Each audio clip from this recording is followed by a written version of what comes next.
গর্ত করে আর পিছন দিকে সালমান ফার্সি মাটি দিয়া বরাট করিয়া পানি দেয়। 30টা বিচি রোপণ করিয়া যখন শেষ হয়েছে, আল্লাহ নবী বলেন এখন পিছনের দিকে তাকাও। পিছনের দিকে তাকায় দেখেন খেজুর গাছ উঠিয়া খেজুর দরিয়া ফাঁকিয়া রয়েছে। আওয়াজ করে বলেন সুবহানাল্লাহ। আমার নবীজির হাত মুবারকের বরকত আছে না নাই? আছে। আমার নবী যে জিনিস ধরতেন ওই জিনিসের কোটি কোটি গুণ বরকত হয়ে যাইত। আমার বন্ধুরা, আমার ভাইরা, এবার সালমান ফার্সি তো আজাদ হয়ে গেল, মুক্তি পেয়ে গেল। আমার বন্ধুরা, ওই খেজুরের নাম কি জানেন? আজওয়া খেজুর। বড় করে বলি না সুবহানাল্লাহ। আজওয়া খেজুর দেখবেন গায়ের চামড়া একবারে খালা, ওই যে বীজ বাজিয়া দিছিল, ফুরিয়া দিছিল, এই জন্য খেজুরের চামড়াটাও ফুরা ফুরা বাদ দেখা যায়, ঠিক না বেটি? আমার বন্ধুরা, আমার মায়েরা, আমার মুরব্বী বাবারা, আল্লাহর নবী যেই জিনিসের মধ্যে হাত দিয়ে ধরতেন ওই জিনিসের মধ্যে বরকত এসে যাইতো। কেমনে দেখেন বরকত? খন্দকের যুদ্ধ করার জন্য যখন ফরিকা খনন করা হয়, খন্দকের একটা নালা যখন খোদা হয়, আমার বন্ধুরা, এই খন্দকের ফরিকার মধ্যখানে একটা বিরাট একটা পাথর পড়ে যায়। সাহাবায়ে কেরাম ওই পাথরটা সরাতে পারছিলেন না।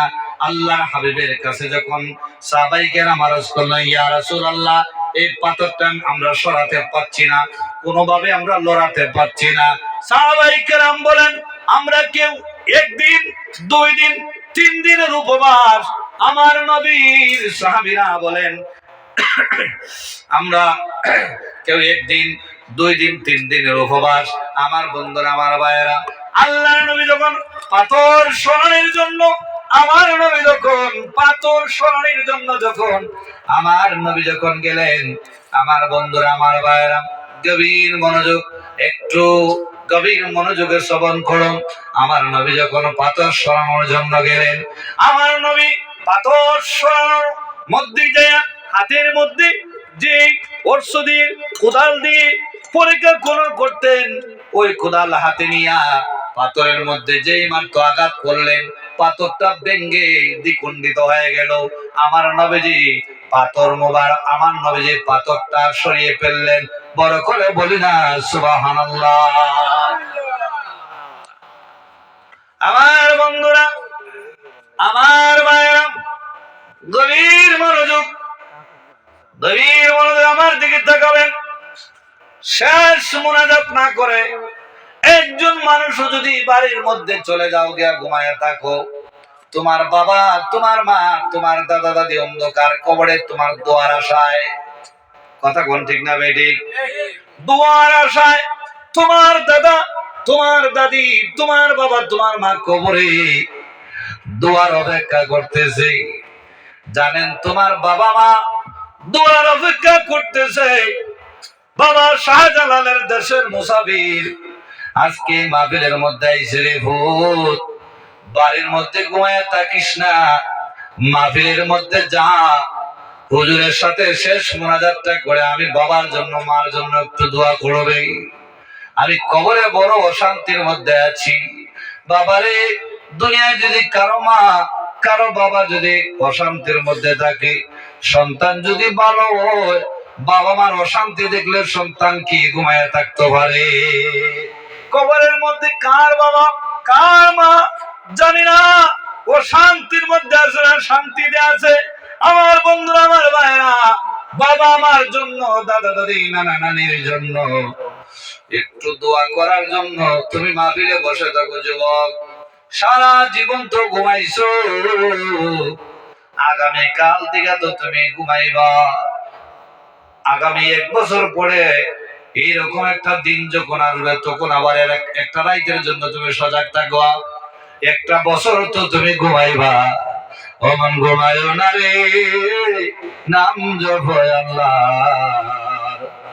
একদিন ঘুমাইবা রে মন কবরের মাজার, অমন ঘুমায় না। দুনিয়া যদি বেশি বেশি ঘুমাও, কবরে কিন্তু অশান্তির থাকবাই। আর দুনিয়া যদি কম ঘুমাও কবরে কিন্তু ঘুমাইতে পারবাই। ঠিক না রে ঠিক?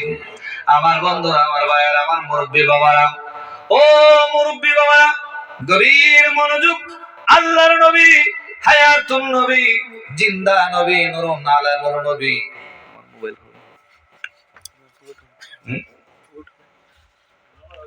ফটো নেই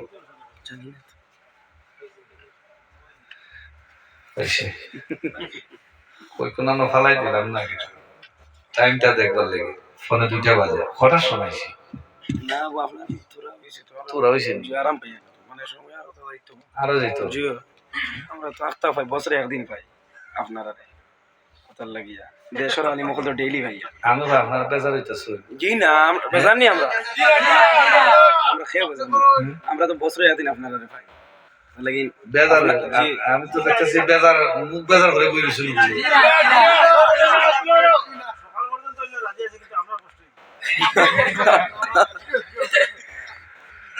একটু দূরে শুনে আল্লাহুম্মা সাল্লি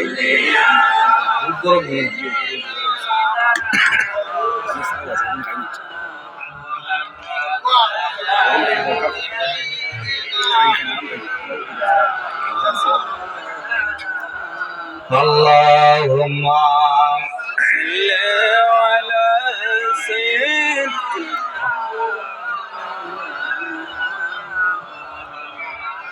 وعلى علي।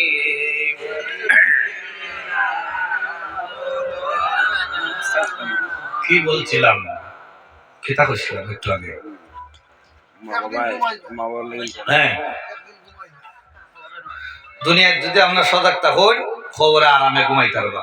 আর দুনিয়া যদি খালি ঘুমাইন, বেজান ঘুমাইন, রাইতে দিনে খালি ঘুমাইন, হ্যাঁ খবর অশান্তি থাকবে। আমরা তো ঘুমাইছো না, গুস্তা করছো না।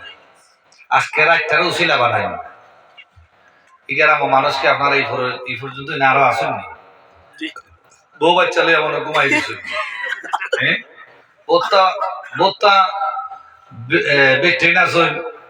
একলা একলা ঘুমাই তার ওই জন্য মাহফিলে আর লেগে থাকতে সালাক বেজান বাড়ি তাও আমার ঘুমে ধরতেছে না। এরকম ব্যক্তি আসেন না নি? এরকম যদি থাকে দেখো মা গো তাড়াতাড়ি তোমার জামাইরে ঘুমতে তুলে ফাটাও, নাইলে ওদিন সামনে আইতেছে ভয়ঙ্কর অবস্থা। জোয়ান ফুলাইন আর বিবাহিত পুরুষ, বৃদ্ধ বুঝি না, যারা বাড়ি ঘরে আসো, মা বাপ যদি খবর থাকে তাহলে মা বাবার মহব্বতে জান্নাতের বাগানে চলে আসো। আর হেরার ঘুমে ধরে কেমন মাইকের আওয়াজ এম দেখুন দ্রিম দ্রিম চলতে আছে, এমনি মাইক চলতে আছে, ইটার ভাব ঘুমায় কেমনে? বর্তমানে আওয়াজ বেশি, হ্যাঁ বর্তমানে 1 ঘন্টা থেকে আওয়াজটা বেশি বেশি হয়েছে, আরো বেশি তো। সুবহানাল্লাহ, হইতো না, হইতো না, আরো বেশি তো। পারলে গোরের উপরে মাইক বাদ দিতে আরো কয়েকটা টাকা নিয়ে ঠাঙ্গাই দাও, যাতে এরা আর ঘুমাইতে পারে না। এরা মাহফিল তো ঘুমাই থাকতো গেলে গা সঙ্গে আসেনি রে, বেজান না লাগাইতে জায়গা জায়গায়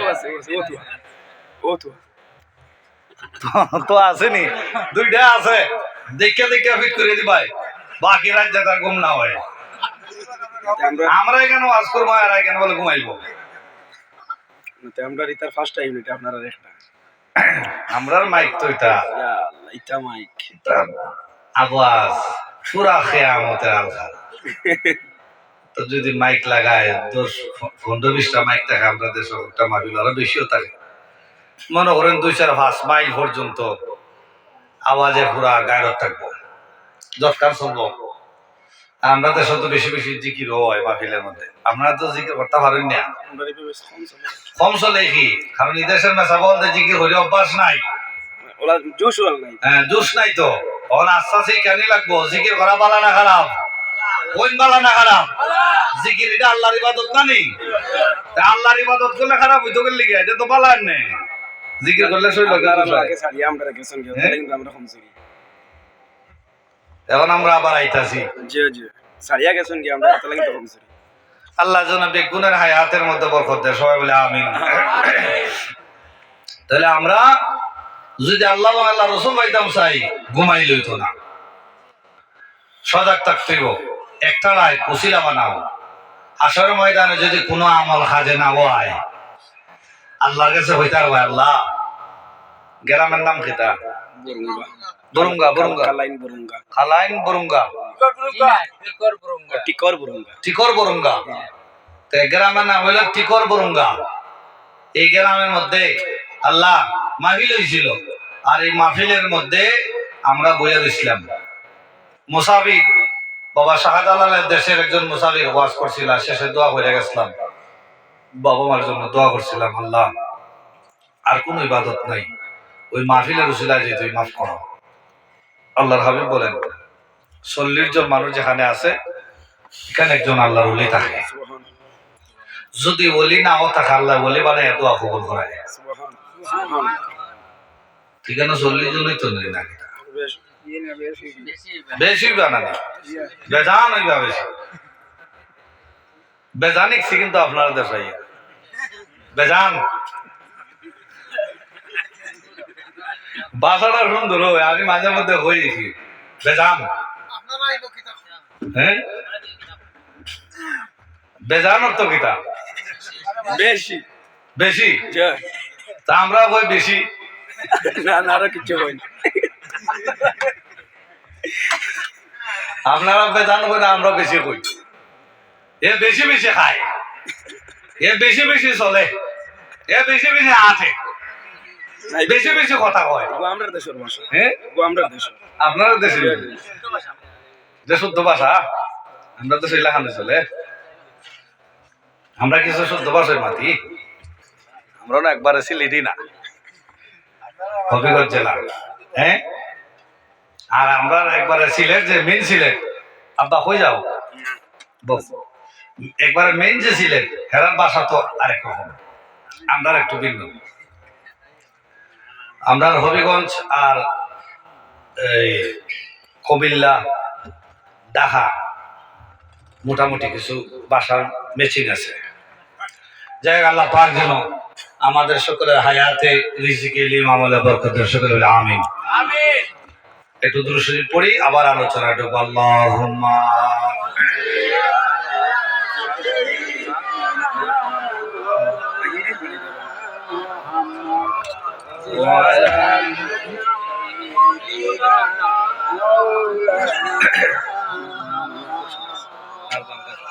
এরা হয়ে যায় 2 জন ফেসাব নেই। আচ্ছা ফেসাব করে আইও, দিকরে আখেও যাইও না। আমার হিসাব আছে মতিন, নাইলে মাইকো ডাক দিব, নাম জিগে যায়।